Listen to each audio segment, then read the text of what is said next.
정기국회 대정부질문 첫날 정치권은 역사관 등 이념 문제와 오염수, 해병대원 순직 사건 수사 등을 놓고 설전을 벌였습니다. 특히 야당 일각에선 대통령 탄핵 가능성까지 언급하면서 비판 수위를 높였는데 여당은 강하게 반발했습니다. 박광렬 기자입니다. 정치 분야 대정부 질문에선 홍범도 장군 흉상 이전 등 이른바 이념 논쟁이 여야 공방에 불을 지폈습니다. 이 정부 행보를 극우 뉴라이트에 비유한 야당과 육군 사관생도 양성이란 특수성을 고려해야 한다는 여당이 팽팽히 맞섰습니다. 반사회, 선전성동 세력 이런 이야기는 옛날에 박정희 유신시대나 전두환 군부시대 때 듣는 소리였지 않았습니까? 독립투사에 대해 인정은 된다고 하지만 1927년에 공산당을 입당해서 그런데 어떻게 우리 육군사관학교가 홍범도 장군의 흉상을 그 안에 존치할 수가 있겠습니까? 지난달 말 방류를 시작한 일본 원전 오염수 문제도 뜨거운 감자였습니다. 정부가 일본 대변인을 자처한다는 야당과 야권이 괴담 선동에 앞장선다는 여당의 주장이 평행선을 달렸습니다.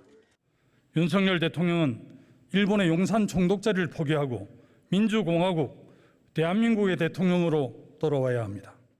2008년 강우병 괴담, 2010년 천안함 괴담, 2017년 사드 괴담으로 재미를 보더니 이제 후쿠시마 오염수 처리수에 대한 괴담을 선전선동하고 있습니다. 이 양측의 극한 대치에 탄핵이란 두 글자는 기름을 부었습니다.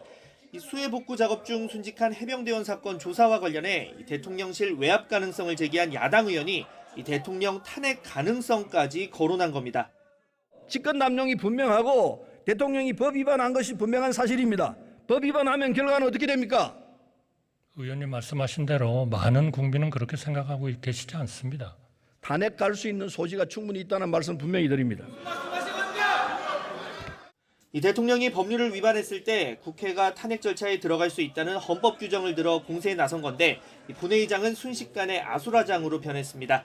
이 발언을 취소하라는 여당 의원들의 항의가 빗발쳤고 경청해 주셔서 고맙습니다. 급기야 김진표 국회의장이 양당의 자제를 요청하는 촌극이 펼쳐졌습니다.